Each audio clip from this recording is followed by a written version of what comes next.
Bonjour à tous et bienvenue pour ce nouvel épisode de l'Academia pour le mois de décembre 2022. Alors je profite également de cette occasion pour vous souhaiter de bonnes fêtes, j'espère qu'elles se sont bien passées et qu'elles se passent bien encore, elles ne sont pas terminées. Mais pour le moment, nous allons parler histoire et théologie, mais également d'anthropologie, de psychologie et de sociologie. Nous allons terminer aujourd'hui le cycle sur l'histoire des religions, dont les 2 premiers épisodes sont déjà sortis. Le premier traitait des religions dites traditionnelles, système religieux que l'on va trouver majoritairement pendant la préhistoire, protohistoire et dans une certaine mesure pendant la période de l'Antiquité. On y trouvait des formes religieuses comme l'animisme, le panthéisme ou encore le polythéisme. Puis plus tard, dans le 2e épisode, je vous avais parlé des religions dites historiques ou encore révélées, comme le judaïsme, le christianisme, l'islam, le zoroastrisme ou encore le bouddhisme. Je vous avais présenté également le principe comme quoi toutes les religions historiques ou révélées sont en réalité des évolutions, des transformations des modèles précédents, soit des religions traditionnelles. Mais de la même façon que les civilisations, les sociétés et tout un tas d'autres domaines, le domaine de la religion n'est pas quelque chose d'immuable, n'est pas quelque chose de figé dans le temps. Il est en perpétuelle évolution. Si les religions traditionnelles ont évolué en des religions historiques révélées, eh bien ces dernières sont encore dans des schémas d'évolution et vont encore se transformer. Et c'est ainsi qu'aujourd'hui, nous allons aborder le sujet des nouvelles spiritualités, ou encore dénommées sous le terme de New Age, terme péjoratif, mais qui a pour but d'illustrer un petit peu ces nouveaux concepts religieux qui sont des évolutions de ce qui existait préalablement. Alors, n'attendons pas plus et présentons le plan de l'émission. Alors tout d'abord, une introduction qui sera un petit peu longue, où on va parler de ce concept, ou de moins de cette idée, de cette grande question qui est « les religions vont-elles mourir ?» Comprenez les religions au sens des grandes religions historiques révélées qui font plusieurs millions, voire milliards de fidèles à l'heure actuelle. Sont-elles sur le déclin? Vont-elles disparaître et laisser leur place à autre chose? Ou inversement, vont-elles subsister et tout d'un coup reprendre du poil de la bête et reprendre leur place au sein de la société moderne? Donc introduction un petit peu longue, et puis ensuite nous partirons dans la première partie où nous allons faire un petit peu dresser l'histoire de ces nouvelles spiritualités, l'histoire du New Age, du moins comment va prendre naissance le concept de New Age et quel visage il va prendre dans le monde moderne. Ensuite, une deuxième partie qui sera un petit peu plus rapide, où nous parlerons de l'architecture du New Age et concrètement répondre à la question c'est quoi concrètement le New Age? Qu'est-ce que les adeptes du New Age croient? Les personnes se revendiquent-elles d'ailleurs de ce concept de New Age? Nous allons dresser un petit peu le portrait de tout ceci. Et puis nous terminerons avec une troisième partie qui sera plus sous forme de l'essai, où je placerai quand même des hypothèses et des théories assez personnelles sur la question, qui est de la définition de ce New Age en tant que spiritualité à la carte, adaptée à notre monde moderne. Et puis une conclusion, à savoir, le New Age est-elle de ce fait la religion de demain, la religion de l'avenir? Et puis une petite bibliographie, bien évidemment, pour trouver quelques sources qui m'ont inspiré pour faire cette vidéo, ou pour ceux d'entre vous qui souhaiteraient en savoir plus. Quelques petites mises en garde avant de commencer notre sujet. Je vous rappelle que à chaque fois que j'aborde un sujet religieux, mon but n'est pas de vous apporter une quelconque révélée. Mon but n'est pas de faire la critique de certaines religions, ni même d'en faire la promotion, mais simplement d'étudier le sujet dans son aspect historique, anthropologique, sociologique, etc., etc. Donc, encore une fois, à chacun ses croyances, mon but est simplement de faire un état objectif du sujet, autant que faire se peut, bien entendu. Alors, ceci étant dit, nous pouvons attaquer notre sujet avec cette introduction qui, comme je vous l'ai dit, sera un petit peu longue. Les grandes religions actuelles, comprenez les grandes religions historiques ou révélées actuelles, sont-elles condamnées à disparaître? Sont-elles sur le déclin? Eh bien, déjà, cette première question est loin d'être simple en réalité. Et on va pouvoir y répondre sous plusieurs angles, si je puis dire. Le premier, faisons un constat objectif au sens statistique. Eh bien, si on prend les chiffres du christianisme, sous toutes ses formes, catholicisme, protestantisme, orthodoxie, etc., il y a une augmentation du nombre de fidèles. Si on prend les chiffres de l'islam, il y a une augmentation du nombre de fidèles. On s'intéresse à la religion hindoue, religion traditionnelle pour ce cas, il y a également une augmentation du nombre de fidèles, etc., etc., etc. C'est pareil, le bouddhisme, plutôt en stagnation, mais globalement, il n'y a pas de déclin, si l'on peut dire. Ça, c'est une étude objective des chiffres. Mais si on spécifie un petit peu plus, on s'aperçoit que cette analyse ne prend pas l'intégralité des éléments. Si on s'intéresse au cas du christianisme, en effet, il y a une augmentation du nombre de fidèles. Notamment, il y a encore une très forte religiosité en Amérique du Sud, en Afrique subsaharienne, dans certains pays également, d'une certaine façon, encore en Europe, en Italie, en Espagne par exemple. Mais inversement, si on s'intéresse à d'autres pays comme la France, les États-Unis, le Canada, le Royaume-Uni, l'Allemagne, la Belgique, le Danemark, etc., on s'aperçoit que inversement, il y a un déclin de la religion. Certes, l'augmentation de la population fait qu'il y a toujours un certain nombre de fidèles, mais globalement, il y a un déclin. Il y a de plus en plus de personnes qui ne se revendiquent pas de la religion chrétienne, sous toutes ses formes, encore une fois. Il y a de moins en moins de personnes qui s'en revendiquent, mais il y a également de moins en moins de personnes qui assistent aux offices religieux. Il y a de moins en moins de personnes qui sont ordonnées prêtres, etc., etc. Donc, il y a bel et bien un déclin de la religion chrétienne dans certains espaces géographiques, mais il n'y en a pas tant d'autres. Or, quelle est la nuance entre ces deux espaces? Bien, c'est ce qu'on va voir un tout petit peu plus tard. Prenons le cas de l'islam. L'islam, c'est à peu près pareil que le christianisme. Il y a, au sens global, au niveau des chiffres, une augmentation du nombre de fidèles musulmans.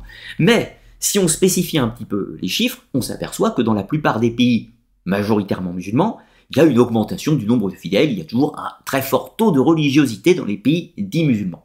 Et puis inversement, via les jeux de migration, etc., tout ça, il y a également l'islam qui se répand un petit peu ailleurs. Donc on pourrait dire de prime abord, oui, l'islam est une religion en expansion qui se répand et qui n'est pas sur le déclin.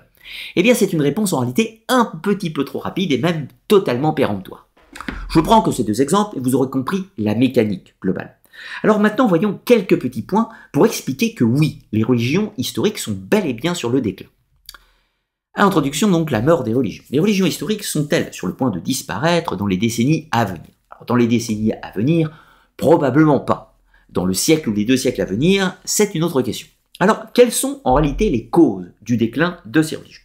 La première est d'ordre sociologique, liée à l'indice de développement d'un pays, le PIB, etc., les richesses, nouvelles technologies, etc., face à la religiosité. Deuxième point, c'est l'esprit critique, le développement des sciences modernes qui s'opposent parfois frontalement aux religions, ou du moins les mettent en difficulté, sur le plan de leur dogme et de leur théologie.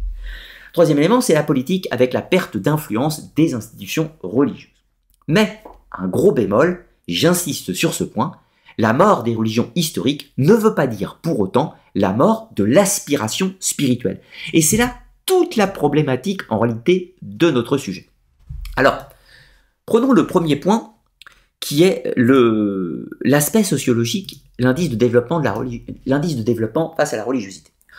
On s'aperçoit de façon très objective, que ça plaise ou que ça ne plaise pas, que plus les pays sont dans le haut du tableau des pays dits développés, ce sont des rapports qui peuvent être subjectifs, j'entends, mais globalement, si on prend les pays du G7, les États-Unis, le Japon, l'Allemagne, la France, etc., etc., ce sont des pays où le taux de religiosité est en chute libre. Inversement, si vous allez dans le bas du tableau, c'est-à-dire les pays qui sont considérés comme des pays du tiers-monde, qui ont un indice de développement relativement faible, un seuil de richesse faible, et donc une société qui est moins développée sur le sens socio-économique, etc., je passe les détails, eh bien on s'aperçoit que le taux de religiosité est extrêmement fort. Donc, qu'est-ce que l'on peut dire? Le constat est sans appel, plus un pays est riche et développé avec les sciences modernes, la technologie, tout ce que vous voulez, et la qualité de vie, eh bien la religion décroît, et inversement, les pays qui sont encore dans le tiers-monde, la religiosité est encore forte. Mais vous aurez bien compris qu'il y a deux possibilités. Si le pays développé repasse dans le tiers-monde, c'est-à-dire s'il y a un déclin d'un pays développé, comme c'est le cas de certains, concrètement, eh bien on peut voir un retour de la religiosité. Et inversement de l'autre côté, si un pays du tiers-monde émerge, donc les nouvelles puissances émergentes, eh bien il y a de facto une baisse de la religiosité. Donc c'est très simple. L'indice de développement et la religiosité sont comme deux bannières opposées, qui s'opposent. Si la religiosité revient, cela voudrait dire de facto que, en réalité, le pays est en déclin, tout simplement. Et puis inversement, si le pays émerge, eh bien la religiosité tend à décliner, à disparaître et à s'abaisser. C'est pour cela que dans les grands pays historiques chrétiens, par exemple, la religion est en chute libre, et qu'inversement, dans les pays musulmans, qui sont encore pour une grande part des pays du tiers-monde, la religiosité est encore très forte. Mais fatalement, lorsque ces pays vont émerger, eh bien la religiosité va commencer à décliner. Et pourquoi elle décline face à l'indice de développement d'une civilisation? Eh bien, à cause de notre deuxième facteur, qui est celui de la science. Aujourd'hui, dans les religions historiques révélées, il y a des dogmes, avec des livres saints, des enseignements, tout un canon théologique. Or, ces différents éléments sont considérés comme donc dogmes, une vérité absolue non contestable. Or, il se trouve aujourd'hui que les avancées de la science, de la biologie, de la physique, de l'astronomie, etc., tout ce que vous voulez, font que certaines de ces affirmations théologiques sont prises en défaut. Le fait qu'il y ait un couple original sous le nom d'Adam et Ève et que de là est née toute l'humanité, cela, aujourd'hui, sur un plan scientifique, peut être largement contesté. Ce qui met en défaut les textes de la Bible, les textes du Coran, etc. Et donc, de ce fait, certains individus se disent, ben non, ces textes, ces dogmes révélés ne sont pas vérité absolue, et donc les personnes peuvent se détourner possiblement du fait religieux, etc. Je vais relativement vite, vous aurez compris l'idée, mais tout un tas d'éléments scientifiques permettent aujourd'hui mettre en défaut les religions, et s'il n'y a pas d'évolution du dogme, les religions se mettent elles-mêmes en difficulté. Donc fatalement, plus un pays développé, plus les gens ont accès à la culture, plus ils ont accès à un certain niveau d'instruction dans les domaines scientifiques, et donc plus ils vont se poser des questions, avoir un esprit critique sur certains éléments du dogme, et pouvoir s'opposer à ce dogme ou ne plus y adhérer, tout simplement. Vous aurez compris l'idée. Alors attention, il y a des personnes qui sont tout à fait cultivées, tout à fait intelligentes, etc., et qui ont des croyances. Moi-même, à titre personnel, je ne suis pas athée. Je ne suis pas croyant des religions historiques traditionnelles, certes, mais je ne suis pas pour autant athée. Je ne m'estime pas pour autant ne pas avoir d'instruction. Donc vous voyez, il n'y a pas de bonne ou mauvaise réponse. Là, on fait des schémas globaux, si vous voulez dire. Globalement, dans une société, plus le niveau d'instruction est fort, plus la religiosité est faible. Voilà, ça, c'est CQFD. Que l'on soit d'accord ou pas, c'est un fait. Le troisième point, c'est l'aspect politique. Et oui, puisque, fut un temps, dans les pays comme, je prends l'exemple de la France, mais on pourrait en citer d'autres, la religion avait du pouvoir au sens temporel et politique. Il y avait une mainmise de la religion, de l'Église, pour l'enseignement, l'instruction, etc. Tout ça. Il pouvait être mal vu, voire condamné, de ne pas se rendre à l'office religieux. Aujourd'hui, vous n'êtes plus condamné si vous n'y allez pas. De ce fait, il y a des gens qui n'y vont plus. Avant, vous étiez une société qui, il était normal, naturel, culturellement, socialement, etc., d'adhérer à la religion majoritaire, et donc de vous rendre aux offices religieux, et donc vous intégrer dans ce schéma. Évidemment, aujourd'hui, ce n'est plus le cas. L'Église est séparée de l'État, loi de la laïcité, je vous passe les détails, qui fait qu'aujourd'hui, il y a moins de poids religieux, moins d'impact et moins d'emprise politique sur les personnes. Donc, de ce fait, qui leur offre une possibilité de s'en émanciper s'ils le souhaitent. De la même façon, vous voyez que dans les pays dits du tiers-monde, la religion est encore très présente sur le plan politique. C'était principalement le cas dans les pays musulmans, en Arabie Saoudite, le Qatar, les Émirats arabes, etc., tout ce que vous voulez. Ce sont des pays qui, globalement, la religion est très présente politiquement. De ce fait, elle a encore un contrôle, une mainmise sur la population. Mais lorsque la société va évoluer, encore une fois, qu'il y aura possiblement une séparation du religieux et du politique, eh bien, de la même façon, les religions tendront à décliner. C'est quasi automatique dans les différents schémas que l'on peut observer. Alors, maintenant, il y a des raisons qui peuvent être plus profondes pour la disparition de ces religions. Elles vont entrer en corrélation avec les différents éléments que je vous ai cités. Mais attardons-nous sur quelques points. Alors, le premier élément est ce que j'appelle le constat sociologique. Les religions historiques ne répondent plus aux aspirations spirituelles des individus. Alors, évidemment, on peut en débattre, on peut être en désaccord avec ce point de vue, néanmoins, je vous expose quelques éléments.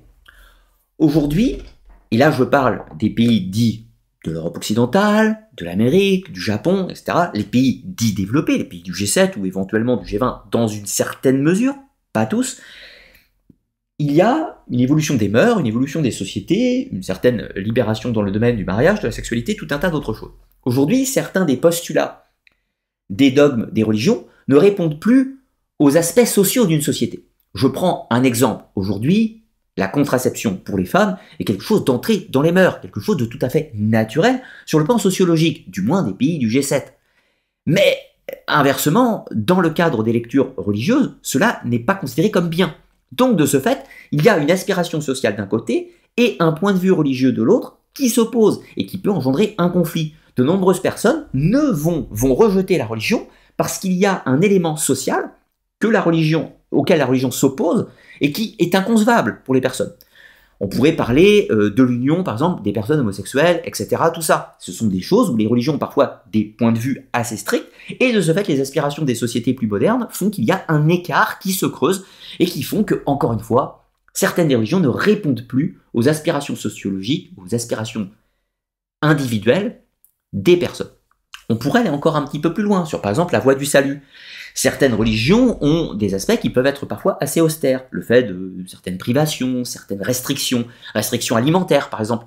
Eh bien, ces restrictions peuvent aujourd'hui entrer en conflit aussi avec des aspirations, un certain désir hédonisme dans la société, désir hédoniste dans la société, qui fait qu'on veut profiter, on veut manger des belles choses, on veut ci, on veut du confort et tout un tas d'autres éléments, qui fait qu'on peut entrer en conflit avec l'aspect austère, l'aspect assez strict des religions historiques. Et donc, des personnes peuvent s'éloigner du modèle religieux, le considérant comme une prison trop enfermant, et vont vouloir chercher à s'en émanciper. Alors là, je prends quelques clichés assez évidents, si je peux dire, mais on pourrait aller sur tout un tas d'autres petits points, d'autres petits éléments théologiques, qui fait que, à mon sens, les religions historiques ne répondent plus aux aspirations des individus dans le cadre des pays les plus développés. Japon, États-Unis, France, Angleterre, etc. Si vous voulez. Ce n'est pas encore le cas dans certains autres pays, ou encore, vu que la religion a un pouvoir politique, elle a encore une emprise sur les individus, et donc peut imposer son modèle dogmatique comme une vérité absolue, qui ne peut pas être remis en cause. Donc la liberté de l'individu n'a pas encore pris l'ascendant par rapport au pouvoir politique du religieux, si vous voyez l'idée. Mais justement, allons sur un deuxième point qui est tout aussi essentiel, c'est le constat scientifique. Aujourd'hui, les grandes religions historiques proposent parfois des réponses sur l'origine du monde, sur le pourquoi les choses se sont déroulées ainsi. Je prends quelques exemples, je l'ai cité tout à l'heure, c'est l'idée du jardin d'Éden, avec Adam et Ève, le fruit de la connaissance du bien et du mal, puis la chute dans la matière, après leur condamnation, etc. Le péché originel. Aujourd'hui, sociologiquement, il peut être très mal... Enfin, je peux comprendre que beaucoup de personnes se disent « Regardez, on met le focus sur le péché féminin. Dans une société aujourd'hui, on lutte pour l'égalité des sexes. Cela peut sembler arriériste. Cela peut être vu comme dépassé. Donc sur l'aspect sociologique, on peut déjà faire un écart avec la religion. Mais sur un aspect biologique, scientifique, etc., on peut se dire « Attends, deux hommes créent la femme à partir de la côte d'Adam. Il y a un côté biologiquement qui est n'importe quoi. » De prime abord, sur le point scientifique. Donc des personnes vont se dire, non, ce que la Bible nous raconte n'est pas factuel sur un plan scientifique, donc je m'éloigne du fait religieux. On a quelques exemples. Alors évidemment, la résurrection du Christ, qui peut être débattue sur le plan scientifique, évidemment. On va parler, par exemple, de l'envol de Mahomet sur un cheval ailé pour rejoindre les cieux, etc. Tout un tas d'histoires. Ou, encore une fois, dans le Coran, l'idée que c'est Dieu lui-même qui apporte le Coran, et que ce n'est pas Mahomet qui le compose. Voilà, tout un tas de débats théologiques qui fait que des personnes vont dire « Ben non, je ne peux pas être en accord avec ce que dit le dogme religieux. » Vous voyez l'idée. On pourrait citer encore la mer Rouge. On ne trouve pas d'éléments qui attestent de l'exode des Hébreux, on ne trouve pas d'éléments historiques qui attestent de l'existence de Moïse, de l'existence de Salomon, de l'existence du roi David, de l'existence du temple de Salomon, et je vous passe les détails, bien entendu. Donc voilà, tout un tas d'éléments qui fait que historiquement, scientifiquement, archéologiquement, les religions sont en difficulté. Après, pour rétorquer, à juste titre, c'est le principe de la foi. Quelqu'un qui a la foi n'a pas besoin de preuves historiques ou scientifiques, il a quelque chose en lui qui lui dit « j'adhère à ceci, j'adhère au dogme ». Mais ceci est une liberté personnelle. Et vu que le pouvoir politique du religieux disparaît, eh bien cette imposition de fait, de croyance n'est plus là. Maintenant, on adhère parfois volontaire et plus parfois par phénomènes sociaux collectifs, si je puis dire. Donc, d'une certaine façon, sur l'aspect bon côté, on pourrait dire que les gens, quand ils adhèrent à une religion de nos jours, dans les pays développés, eh bien ils le font de façon honnête. Quelqu'un en France en 2022 qui est authentiquement chrétien, qui va authentiquement à la messe et qui a une instruction tout à fait normale, eh bien il adhère avec une foi réelle, et pas du tout avec une foi imposée, pourrait-on dire. Et d'une certaine façon, on pourrait dire que c'est pour le mieux. Là, je livre une hypothèse, une réflexion sociologique, bien sûr. Vous pouvez ne pas être d'accord, et vous me le noterez en commentaire si vous en avez envie. Alors maintenant, une fois qu'on voit que ces religions sont dans la panade, peut-on dire qu'elles sont sur le déclin dans les pays développés, et donc fatalement, elles le seront lorsque d'autres pays seront des pays dits développés. Qu'est-ce qu'on peut faire comme conclusion de tout ceci? Eh bien, en fait, il y a des choses assez simples. Il y a eu des religions depuis l'aube des temps, depuis la préhistoire, proto-histoire, depuis que l'homme est l'homme, avec un grand H, il y a toujours eu une certaine aspiration, une certaine forme de croyance, une religion, pour faire simple. Évidemment, si on fait ce constat, on dit bah oui, mais dans le monde moderne, en fait, tout cet aspect religieux va disparaître, puisque la science, puisque ci, puisque ça. Mais en réalité, ce ne sont que des évolutions, puisque si les modèles religieux actuels sont en difficulté, cela ne change pas que les individus peuvent avoir une aspiration à la spiritualité. Des questions sur qu'est-ce qui nous attend après la mort? Y a-t-il une force créatrice à l'origine de toute chose? Y a-t-il des entités invisibles qui peuplent l'univers, etc. Il n'empêche que malgré ces difficultés, les questions, elles, sont toujours là. C'est seulement que les religions actuelles n'y répondent plus forcément. Peut-être de la même façon que les religions animistes n'y répondaient plus au moment de l'Antiquité. Et donc ces modèles traditionnels ont évolué pour devenir les modèles des religions historiques révélées, et ces mêmes modèles historiques révélés, eux-mêmes doivent évoluer s'ils veulent répondre aux aspirations des individus du XXIe siècle. Donc, dans les temps anciens, nous avions Osiris, Dionysos, puis Moïse, puis Jésus, etc. La question, c'est qu'est-ce que nous aurons demain? Alors demain, les religions dominantes à venir, ou du moins les nouvelles formes religieuses qui prendront l'ascendant dans nos mondes modernes, comprenez-le, là je ne parle pas des pays du tiers-monde, je ne parle pas des pays en voie de développement, je parle bel et bien des pays développés. En réalité, il y a 3 grands prototypes de formes religieuses qui semblent apparaître. Le premier, c'est celui qu'on va appeler la religion du transhumanisme. La religion du transhumanisme, c'est la religion de l'homme-machine, pourrait-on dire. C'est l'idée, il n'y a pas de vie après la mort, il n'y a pas de divinité, nous ne sommes que des organismes biologiques, régis par des lois physiques et naturelles. Donc, la seule et unique religion qui vaut, qui est valable, c'est la science, l'augmentation du pouvoir technologique. Et là, on arrive avec des uchronies, comme dans Battlestar Galactica avec les Cylons et tout un tas d'autres choses. L'idée, c'est cette idée de l'homme-dieu, l'homme-machine, où la technologie permettra d'accéder à l'immortalité physique, l'immortalité biologique, transférer la conscience dans notre corps, tout un tas d'autres théories possibles. C'est un des courants qui va, à mon sens, devenir dominant dans les années à venir. C'est une nouvelle spiritualité qui est purement matérialiste, purement terrestre, purement scientifique, si l'on peut dire, qu'on va appeler la religion du transhumanisme. Alors vous pouvez être pour ou contre, mais c'est un courant qui deviendra très important dans les décennies à venir, à mon point de vue.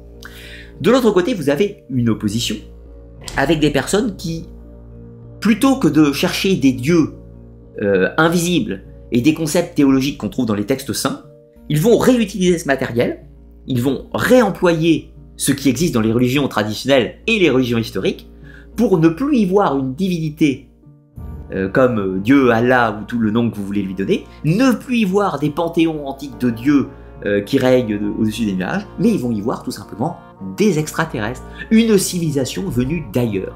Comme quoi ces êtres très avancés, très élevés, tout ce que vous voulez, nous auraient créés par manipulation génétique. Alors, on est à cheval un petit peu avec cette religion du transhumanisme et on reprend les éléments des religions traditionnelles et on fait une sorte de synthèse entre une vision néo-événériste où il n'y a plus de sacré, le sacré devient l'extraterrestre, l'entité venue d'ailleurs ou d'une civilisation ancienne, peu importe, il y a des variables bien évidemment. Il y a cette idée de cette religion religiosité de la civilisation civilisatrice, qu'elle vienne du passé lointain ou qu'elle vienne d'ailleurs.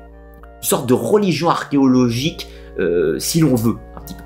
Et au milieu de tout ça, il y a encore un troisième modèle, qui est tout aussi important, c'est celui qu'on va appeler le New Age dans sa forme générale, les nouvelles spiritualités, avec un aspect mystique, avec un aspect spirituel prime abord, qui en général s'oppose au courant du transhumanisme, et peut avoir des proximités avec le courant qu'on va appeler ufologique ou archéologique de la civilisation du passé. Le modèle du New Age, des nouvelles spiritualités de cette mouvance, reprend une bonne part des éléments des religions historiques traditionnelles, reprend une part des éléments parfois des religions traditionnelles plus anciennes encore, et va arriver à une nouvelle synthèse pour aboutir à ces nouvelles religions du XXe et XXIe siècle. Et c'est justement maintenant ce que nous allons voir avec la première partie. Je vous avais dit l'introduction serait assez longue, mais c'était pour pouvoir comprendre la mécanique de mort des religions et surtout de voir qui se profile dans l'avenir. Mais ce qui se profile dans l'avenir n'est pas né du jour au lendemain. C'est par un long processus de maturation que ces nouvelles spiritualités vont pouvoir émerger, et elles puissent ces sources à partir au minima du XVIIIe siècle. Alors, première partie, histoire ou naissance, gestation du New Age. Les prémices du XVIIIe siècle, ensuite on va parler du spiritualisme et du théosophisme qu'on va trouver au XIXe siècle. Ensuite on va parler concrètement de la naissance du New Age, ce qu'il y a avant c'est une sorte d'ancêtre. Naissance du New Age au XXe siècle, et puis ensuite on va parler des deux concepts, de celui de l'ère du Verseau et celui des enfants du Verseau. Nous continuerons avec la nébuleuse mystique de la fin du XXe, début XXIe siècle, et ensuite on parlera des concepts clés qu'on trouve au sein de ces nouvelles spiritualités.